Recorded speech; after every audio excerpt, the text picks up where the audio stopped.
He knew before anyone else did. That is the part that shook the organization most deeply. Not the hospitalization, though that arrived with the specific, cold shock that medical emergencies carry when they involve the person your entire competitive structure is built around. Not the announcement about two-way play, though that landed in the baseball world like something structural had shifted. Not even the massive contract with the Twins starter, though that transaction carried its own weight and its own implications for what the Dodgers believed they were preparing for. What shook the organization, what produced the specific, unsettled quality that people inside the building carried for days after the full story emerged, was the timeline. Ohtani had known something was wrong with his left arm for 3 weeks before he told anyone. 3 weeks. Of preparation. Of bullpen sessions. Of starts where he stood on a major league mound and threw pitches at velocities that require a left arm to perform at the absolute outer limit of what human physiology allows, while knowing, with the quiet certainty of someone who understands his own body with extraordinary precision, that something inside that arm was not right. He had kept pitching. And he had kept the secret. Until the morning he couldn't. The hospitalization happened without warning from the outside. That is how these things happen when they have been managed privately for long enough. They arrive at the surface suddenly, as if from nowhere, when the reality they represent has actually been building for weeks beneath a surface that was being maintained by will and professional discipline and the specific stubbornness of someone who has decided that the work is more important than the discomfort. He woke that morning with pain at a level that exceeded what he had been managing. Not dramatically different in kind from what had been present for weeks. Different in degree. Enough that the threshold he had set for himself, the internal line between manageable and requiring attention, had been crossed in a way he could no longer rationalize past. He called the team physician directly. Not Roberts. Not the training staff through the normal organizational channels. The physician. Directly. At a number he had saved for situations that required bypassing the layers of communication that surround a player of his stature and reaching the person who could tell him something true about what was happening in his body. The physician came to him within the hour. The evaluation that followed lasted 40 minutes. And at the end of those 40 minutes, the physician made a call of his own. To Roberts. Roberts arrived at the facility to find Ohtani already being prepared for transport to the hospital for imaging. He stood in the doorway of the training room for a moment before entering.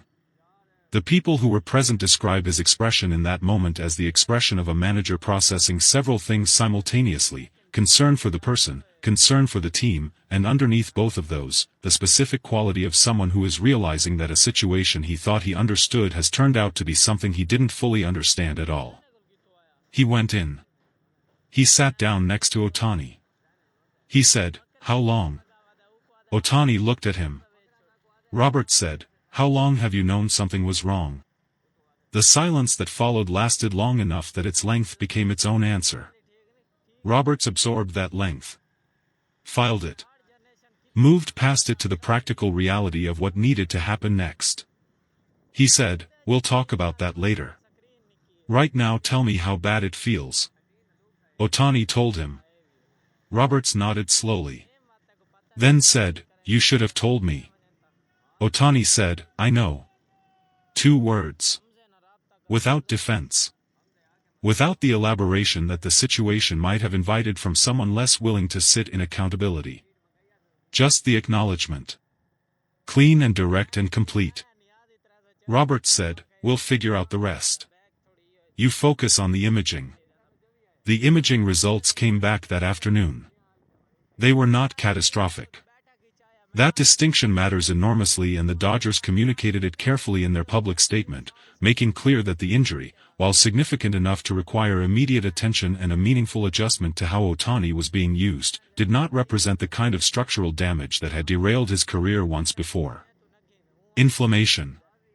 Nerve involvement at a level that explained both the pain he had been experiencing and the specific mechanical changes that the coaching staff had been observing in his delivery without fully understanding their origin.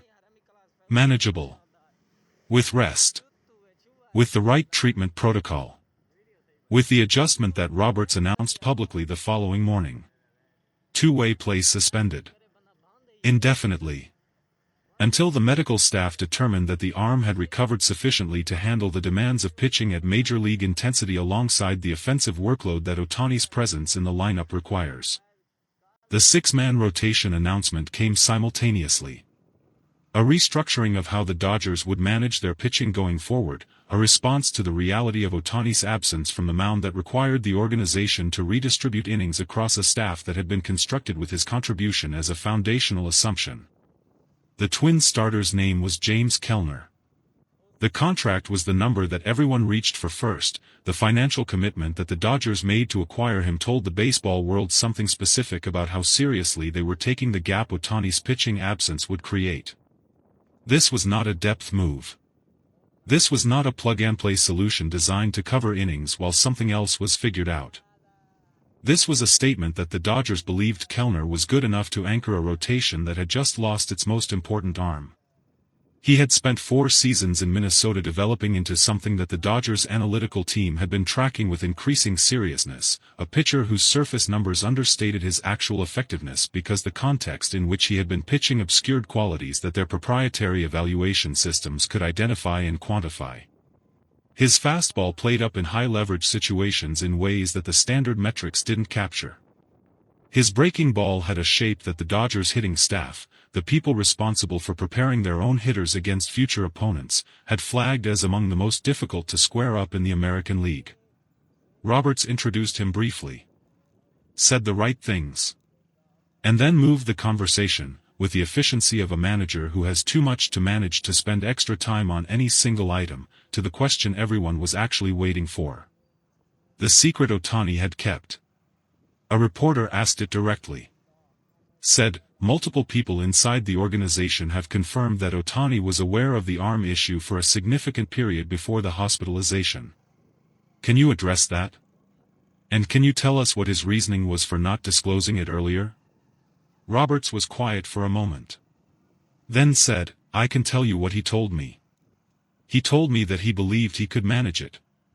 That the pain was present but not at a level that he felt required him to remove himself from a rotation spot that the team needed him to fill. That every start he was able to make was a start the team benefited from. And that telling us would have resulted in exactly what has happened now, which he was trying to delay for as long as he could. The reporter said, do you understand that reasoning? Roberts said, I understand it completely. I don't fully agree with it. But I understand it in the way that you understand something when it comes from a place of genuine care for the people around you rather than from self-interest. He paused. He said, Shohei wasn't hiding it to protect himself. He was hiding it to protect the team. There is a difference. It doesn't make it the right decision. But it matters that I understand why he made it. Another reporter asked, has it changed your trust in him? Roberts looked at the reporter. Then said, my trust in Shohei Ohtani is not a variable that fluctuates based on individual decisions.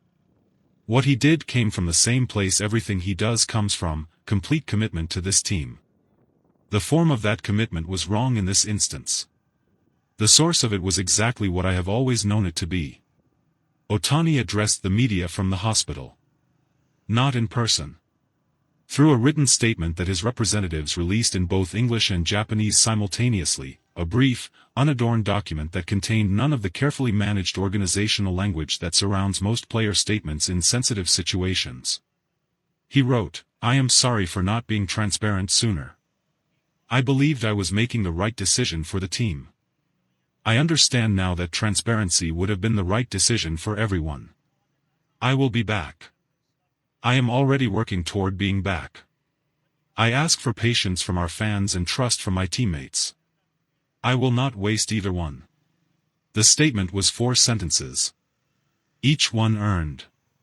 In Minnesota, James Kellner was packing the last of his belongings from a locker he had occupied for 4 seasons. He was doing it with the methodical efficiency of someone who has been a professional long enough to have learned how to close one chapter and open the next without letting the transition accumulate more emotional weight than it needs to carry. A reporter asked him, on his way out, what does it mean to be joining a team in this specific moment, with Ohtani sidelined, with the rotation restructured, with everything the organization is navigating? Kellner stopped. Considered the question seriously. Then said, "It means they need me to be real. Not to fill a role. Not to manage innings. To be real. To compete at the level this organization expects and this moment requires." He picked up his bag. Said, "I've been preparing to be real my whole career." And walked out the door.